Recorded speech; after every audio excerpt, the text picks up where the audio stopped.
இங்கே இருங்களேன், அவர் வந்து உன் கூட நான் பேசுகிறதுக்கு தடை இருந்துச்சு, ஆனால் அந்த தடை நீங்கும்படி நான் என்னை அடிக்க ஒப்பு கொடுத்துட்டேன் அப்படிங்கிறார். இப்போ நல்லா கவனிங்க. இப்போ அந்த முதல் வசனத்தை வாசிங்க.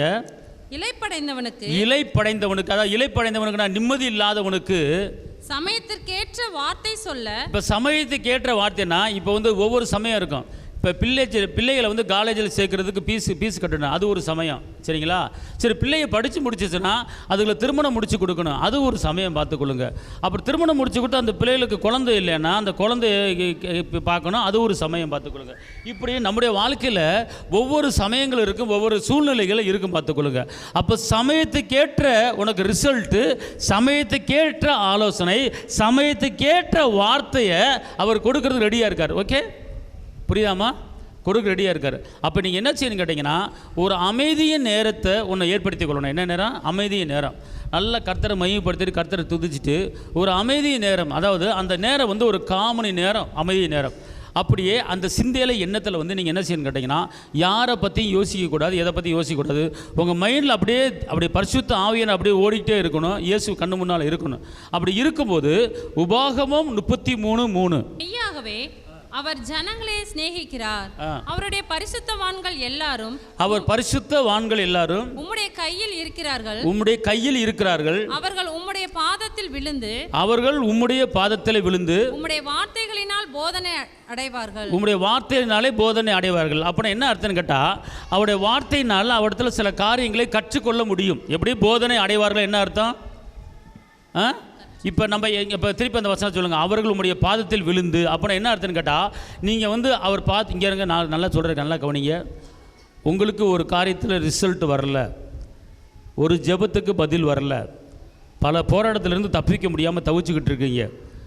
அதுக்கு என்ன செய்யணும் அப்படின்னு எந்த மனுஷனும் உனக்கு வந்து ஆலோசனை கொடுக்க முடியாது. ஆனால் ஏசப்பா உனக்கு ஆலோசனை கொடுப்பார்.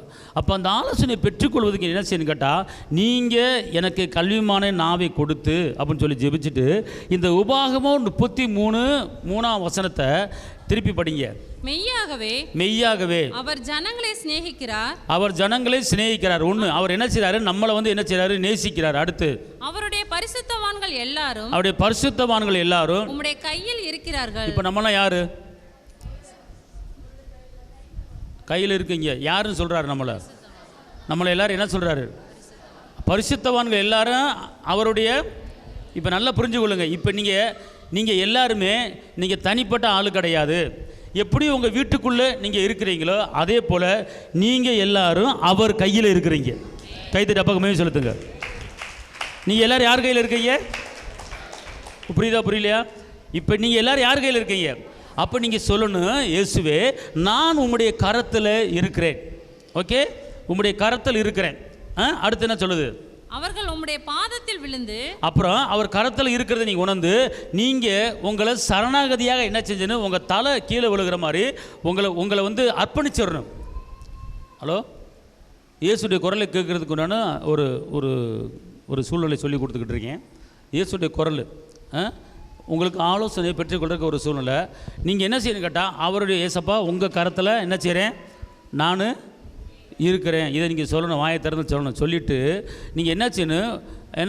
சரணகதியாக முழுவதுமாக அர்ப்பணிச்சிடணும். அதாவது இந்த தலை வந்து தரையில் படும்படி, முழங்கால் படி தரை வந்து இந்த நேரத்தில் வந்து இயேசுடைய குரலை கேட்கும்போது யாரும் பக்கத்தில் இருக்கக்கூடாது. கூட்டு ஜெபம் வேறு, தனி ஜெபம் வேறு, பர்சனல் ஜெபம் வேறு. அவர் உங்களோட தனிப்பட்ட முறையில் பேசுகிறார். அப்போ நீங்கள் வந்து இந்த நேரத்தில் நீங்கள் கதவை பூட்டிக்கணும். என்ன செய்யணும்?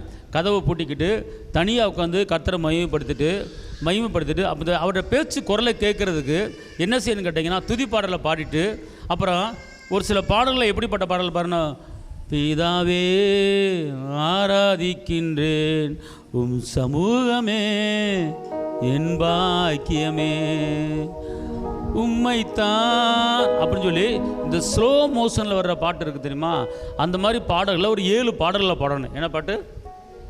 7. அந்த மாதிரி ஸ்லோ மோஷன், அதாவது துதிப்பேன் அப்படிங்க, அந்த மாதிரி அந்த போல்ட்னஸாக ஒரு இது மாதிரி அது வந்து ஒரு 3 பாட்டு பாடணும். ஏன்னா இந்த பாடல்கள் பாடும்போது அவருடைய பிரசன்னை வந்து உங்கள் மேலே மோதுறதை நீங்கள் உணர முடியும். ஓகே, அந்த பாட்டு 7 பாட்டு. இப்போ நான் அந்த பாட்டில் பிதாவே ஆராதிக்கின்றேன் ஒன்று, அடுத்து சமூகமே என் பாக்கியமே, ஓடி வந்தேன் உமை நோக்கிட, ஓடி வந்தேன் உமை நோக்கிட, குரல் கேட்க, எல்லாம் சொல்லுங்க, குரல் இப்படிங்கிற இந்த வார்த்தையை, இந்த பாட்டை நீங்கள் என்ன செய்யணும் பண்ண, இந்த பாட்டில் என்ன வந்துடுது, உங்கள் சமூகத்தில் வந்துட்டேன், உங்கள் குரலை கேட்கறதுக்கு வந்துட்டேன் அப்படின்னு சொல்லி நீங்கள் என்ன செய்யணும், இந்த பாட்டை பாடி. இப்படி ஒரு 7 பாட்டு பாருங்க. இந்த பாட்டு இந்த மாதிரி ஒரு 7 பாட்டு பாடிட்டீங்கன்னா உங்கள் அறையில் என்னன்னு கேட்டிங்கன்னா, உங்கள் அறையில் ஒரு அப்படியே ஒரு காற்று அடிக்கும் பார்த்துக்கொள்ளுங்க. இங்கே ஃபேன் போடாமல் இருந்தால் கூட ஒரு கூலிங் காற்று உங்கள் மேலே அப்படியே உலாவிட்டே இருக்கும் பார்த்துக்கொள்ளுங்க. அப்போ அவர் இறங்கிட்டார். அப்போ உடனே உங்கள் தலையை என்ன செய்யணும், தரையில் வச்சுட்டு இந்த வசனத்தை சொல்லணும். உபாகமம் 33:3 வாசிங்க. மெய்யாகவே அவர் ஜனங்களை சிநேகிக்கிறார். நீர் ஆண்டவரே இயேசப்பா, நீர் என்னை நேசிக்கிறீர், சிநேகிக்கிறீர்.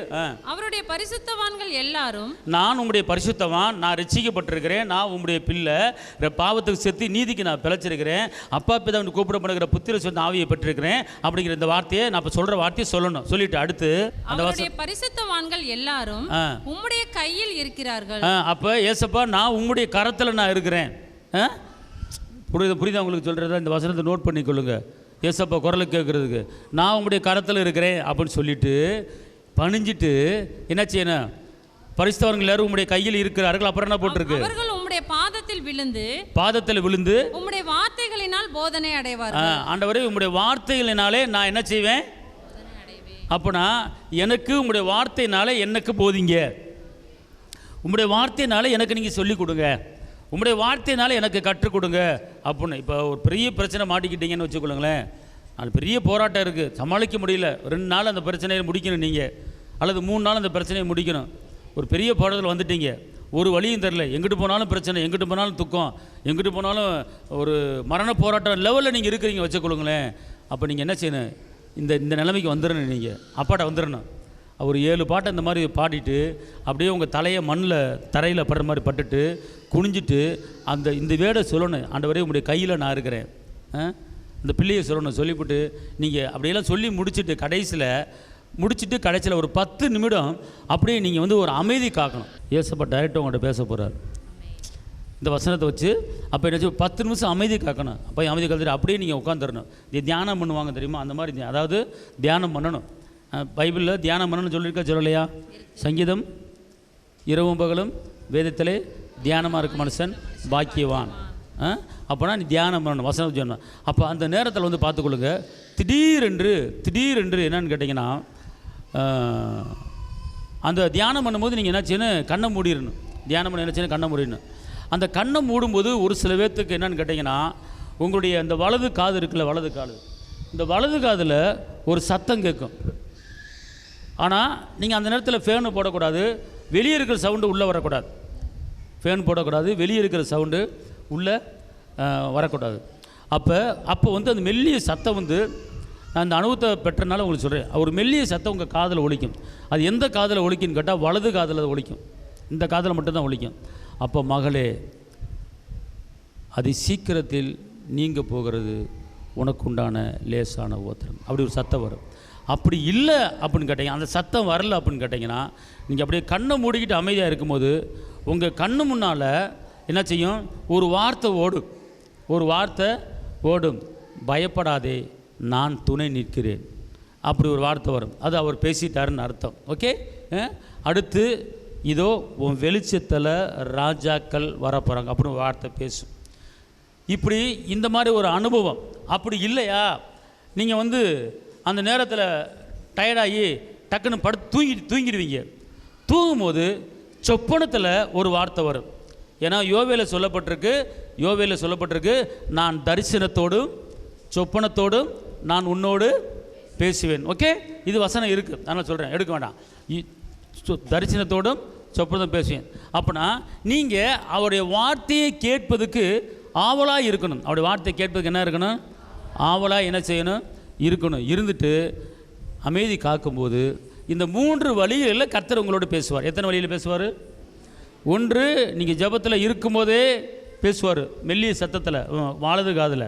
2வது நீங்கள் கண்ணை மூடி இருக்கும்போது உங்கள் கண்ணு முன்னால் வார்த்தை மூலமாக பேசுவார். அப்படி தான் போட்டிருக்கு. எப்படி போட்டிருக்கு? வார்த்தையினாலே போதனை அடைவார்கள். அந்த வசனத்தை வாசிக்க வாங்க. 33:3 சீக்கிரம். உம்முடைய வார்த்தைகளினாலே போதனை அடைவார்கள். உம்முடைய வார்த்தையினாலே போதிக்கப்படுவார்கள், உம்முடைய வார்த்தையினாலே போதனை அடைவார்கள். அப்போனா அவர் வார்த்தையை வச்சு சொல்லிக் கொடுப்பாரு. எத்தனையோ வார்த்தை இருக்குது. சீக்கிரத்தில் உன் பிரச்சனை மாறி ஏதோ ஒன்று சொல்லுவார், பார்த்துக்கொள்ளுங்க. அது அவர் உங்களோட டைரெக்டாக பேசிட்டாருன்னு அர்த்தம். டைரெக்டாக பேசிட்டார் அர்த்தம். இப்போ வந்து யாரோ ஒருத்தர் வந்து ஃபோன் போட்டு உன் பிரச்சனைக்கு நான் ஒரு 1 லட்சம் தரேன்னு சொன்னால் எவ்வளோ சந்தோஷப்படுவீங்க. ஆனால் அவர் ஏசப்பா வந்து டைரெக்டாக உங்கள்கிட்ட பேசுவார். அந்த அனுபவத்துக்கு நீங்கள் வந்தீங்கன்னா உங்களுடைய எதிர்காலம் ரொம்ப பயங்கரமாக இருக்கும். ஓகே, புரியுதுங்களா? அடுத்து இதை நீங்கள் இந்த அனுபவத்துக்கு நீங்கள் வாங்க. கர்த்தர் உங்களோடு பேச போகிறாரு. ஆமென். நீங்கள் வந்து ஒரு சாதாரண ஆளுன்னு சொல்லி உங்களை நீங்கள் மட்டுப்படுத்தாதீங்க. நீங்கள் வந்து அவர் என் அப்பா, நான் பிள்ளை அப்படிங்கிற அந்த மைண்டுக்கு வந்துருங்க நீங்கள். ஓகே, அந்த மைண்டுக்கு வரும்போது கர்த்தர் பெரிய கரைச்சி என்கிட்டலாம் பேசுவாரா அப்படிங்கலாம் கேட்கக்கூடாது. ஆபிரகாம்கிட்ட பேசுனாரா? ஆபிரகாம்கிட்ட பேசுனாரு சொல்லுங்கள். சரி, ஆபிரகாம் பேசுனது ஒரு காரியத்தை சொல்லுங்கள் பார்ப்போம். ஆபிரகாம் லோத்துக்காக பரிந்து பேசும்போது ஆபிரகாம் பதில் கொடுக்குறாரா? ஒரு நீதிமான் இருந்தால் நான் அழிக்க மாட்டேன் 2 அப்போலாம் சொல்கிறாரு இல்லையா ஆதியாகமத்தில்? அப்போ அதை பேசுகிறாரா? யாக்கோப்பிட்ட பேசுகிறாரு. யாக்கோப்பிட்ட எப்படி பேசினார்? வனாந்தரத்தில் தலையில் கல்லை வச்சு படிக்கும்போது விடிய காலத்தில் சொப்பனத்து மூலமாக ஒரு ஏணியை காட்டுறாரு. ஏணி மேலே தேவதூரில் ஏறுறாங்க, இறங்குறாங்க. மேலே கர்த்தர் இருக்கிறாரு, கீழே வந்து ஊரில் அந்த சம்பவத்தை காட்டுறாரா? வாக்குத்தத்தம் கொடுக்குறாரா? நடந்துச்சா? பேசினாரா? யாக்கோட்ட பேசுகிறார், ஈசாக்கிட்ட பேசுகிறாரு, தானியல்கிட்ட பேசுகிறாரு, தாவீதுகிட்ட பேசுகிறாரு, சாத்ராக் மேஷாக் ஆபேத்நேகோ எல்லாத்தையும் பேசுகிறாரு. அப்போ அவங்கள்ட்ட எல்லாம் பேசின கர்த்தர் அவர்களை காட்டிலும் நாம் பேறு பெற்றவர்கள், முத்திரை குத்தப்பட்டவர்கள், ரட்சிக்கப்பட்டவர்கள், இயேசுவின் இரத்தத்தால் கழுவப்பட்டவர்கள். பழைய ஏற்பாடு பரிசுத்தவான்களை பேசினவர் நம்ம வந்து முத்திரை குத்தப்பட்டவர்கள், பிள்ளைங்கிற அத்தாரிட்டி, பிள்ளைங்கிற முத்திரை குத்தப்பட்டவர்கள். அவர்களை காட்டி நமக்கு தான் இயேசுவா முதலிடம் கொடுக்கிறாரு. அப்போ அவர்கள் விரும்பினார்கள் பேசுவதற்கு, ஒரு வார்த்தையை கேட்க விரும்பினார்கள். யாக்கோபு ராமுழுதும் பேசி கர்த்தருடைய காலை விடிய காலத்தில் பேசினார். நீங்கள் எல்லாத்தையும் நல்லா கவனிச்சு பார்த்தீங்கன்னா எல்லாத்தையும் பேசுகிற ஒரு நேரம் வந்து விடிய காலம் தான். பார்த்துக்கொள்ளுங்க. யாக்கோபுக்கு விடிய காலத்தில் பேசினார். புரியுதுங்களா? அவர் ஒருத்தர் பேசினார், 2வது போராட்ட ஜெபம் பண்ணும்போது பேசினார். நல்லா தெரிஞ்சுக்கொள்ளுங்க. ஆனால் இந்த நேரத்தை நீங்கள் தேர்ந்தெடுத்து கொள்ளுங்க, ஆயத்தம் வைக்குங்க. கண்டிப்பாக உங்கள் வீட்டு பிரச்சனை, நாட்டு பிரச்சனை, எதிர்கால பிரச்சனை, உங்கள் பிள்ளைய பிரச்சனை, உங்கள் தொழில் பிரச்சனை, உங்கள் பிஸ்னஸ் பிரச்சனை, உங்கள் வேலை பிரச்சனை எல்லாத்துக்கும் இங்கே இங்கே போகாது, இங்கே உட்காரு, இங்கே மகளே, இங்கே மகளே அப்படின்னு டைரெக்டாக அப்பா உங்களோட பேசுவார். யார் ஆலோசனை தேவையில்லை, அவர் ஆலோசனை உங்களுக்கு போதும். கைதறி அப்பா மேமே செலுத்துங்க. புரியுதுங்களா? புரியுதுங்களா? அது அந்த இதுக்குள்ளே வந்துருக்கு நீங்கள். அதுதான் அப்பாவுக்கும் நம்மளுக்கு இருக்கிற அந்த உறவு. புரியுதுங்களா? நீங்கள் வந்து இதை யார் அப்பாட்ட என்ன பேசணும், அப்பா தரிசனத்தில் பார்க்கணும், அப்பா என்னுடைய உறவாடணும் அப்படிங்கிற யாரும் விரும்ப மாட்டேறீங்க. ஆனால் விரும்புங்க. முதல் இந்த காரியத்தை விரும்புங்க. விரும்பும்போது அவர் அழகாக சொல்லிக் கொடுப்பார். எப்படி சொல்லிக் கொடுப்பார்? நோவாக்கு என்ன பண்ணார்? இத்தனை அடி நீளம், இத்தனை அடி அகலத்துக்கு ஒரு பேலையை கட்டு, இது உயரம், இது வையி சொன்னாரா? செஞ்சாரா? நடந்துச்சா? அதே போல் இது தொழில் பண்ண போறியா, பிஸ்னஸ் பண்ண போறியா, இந்த நிலத்துக்கு அங்கே போ, அந்த ஊருக்கு போ, இந்த ஊருக்கு போகாத, இவனை பாரு, அவனை பார்க்காத அப்படின்னு எப்படி நோவாக்கு பேலையை கட்டுறதுக்கு நீளம் அகல ஒரு இன்ஜினியர் பிளான் கொடுத்தாரோ, அதே போல் உனக்கு அவரை உலகத்தில் இருக்கிற இன்ஜினியர் காட்டிலாம் அவர் பெரிய இன்ஜினியர். அவர் உனக்கு பிளான் கொடுத்து உன்னை கட்ட வைப்பார், உன் வீட்டை கட்ட வைப்பார், நாட்டை கட்ட வைப்பார், உன் தொழிலை கட்ட வைப்பார். நோவா அப்படிதான் கேட்டார், என்ன செய்யணும் ஆண்டவரே? அவர் சொல்றாரு, நீல இவ்வளவு, நீங்கள் ஆதியாகமத்தில் படித்து பாருங்க, அப்படி அழகாக இன்ஜினியர் பிளான் கொடுப்பார். பார்த்துக்கொள்ளுங்க. அப்போ நோவாவுக்கு இன்ஜினியர் பிளான் கொடுத்து இந்த பேலையை கட்ட வச்சாருன்னா, உன் வாழ்க்கையில் முன்னேறதுக்கு எப்படி தொழில் பண்ணணும், யாரை பார்க்கணும், எப்படி எந்த பிஸ்னஸ் பண்ணணும், எந்த மிஷினை எங்கே வைக்கணும், இந்த மிஷினை இங்கே வைக்கவா, அங்கே வைக்கவா, வாசப்படி இங்கே வைக்கவா, நோவாவுக்கு இன்ஜினியர் பிளான் போட்டு கொடுத்தீங்களே, எனக்கு பிளான் போட்டு கொடுங்க அப்படி கேட்கும்போது ஆண்டவர் தரிசனத்தில் உங்களோடு பேசுவார். உன் தொழில் நஷ்டம் அடையாது, உன் வியாபாரம் நஷ்டம் அடையாது. அவர் பிளான் போட்டு கொடுத்தாருன்னா அது சரியாக இருக்கும், 100% உண்மையாக இருக்கும். ஆமென். அப்போ நீங்கள் என்ன செய்யணும்? இந்த மாதிரி காரியத்தை நீங்கள் ஏசப்பட்ட கேட்கும்போது, ஆண்டவர் என் தொழில் விருத்தி அடையல, என் பிஸ்னஸ் விருத்தி அடையல, நஷ்டத்தில் போய்கிட்டு இருக்கு, நான் என்ன செய்யணும்? நீங்கள் நோவாவுக்கு பேசுனீங்களே, இப்படி கட்டு அப்படி கட்டு அப்படின்னு சொன்னீங்களே, அதே போல் எனக்கு நீங்கள் சொல்லி தான் ஆகணும். ஆனால் யாரை அப்படிங்கிறா நீங்கள் அப்படியே மனவிட்டு அப்பாட்ட நீங்கள் பேசும்போது இந்த அமைதி நேரத்துக்கு வந்துடணும். அப்போ சிந்தையில் வேறு எதுவும் இருக்கக்கூடாது. ஏன்னா இந்த 7 பாட்டை பாடிட்டு அப்படி சொல்லும் போது அப்படியே அப்பா இறங்கி, மகளே இதை செய்ய சொல்லுவோம், புருஷனை உன் வீட்டுக்காரனை இங்கே போக சொல்லு அப்படின்னு அழகாக பேசுவார். நீங்கள் சொல்லுவீங்க, அற்புதமாய் உங்கள் வாழ்க்கை கட்டப்படும். நோவா அந்த உலகத்திலேயே நோவா குடும்பம் காப்பாற்றப்பட்டது. அதே போல் உன் குடும்பம் காப்பாற்றப்படும். அப்பா பிளான் படி கேட்டேனா, அப்பா பிளான் படி செஞ்சேனா, அதான் அவர் கொடுக்குற ஆலோசனை.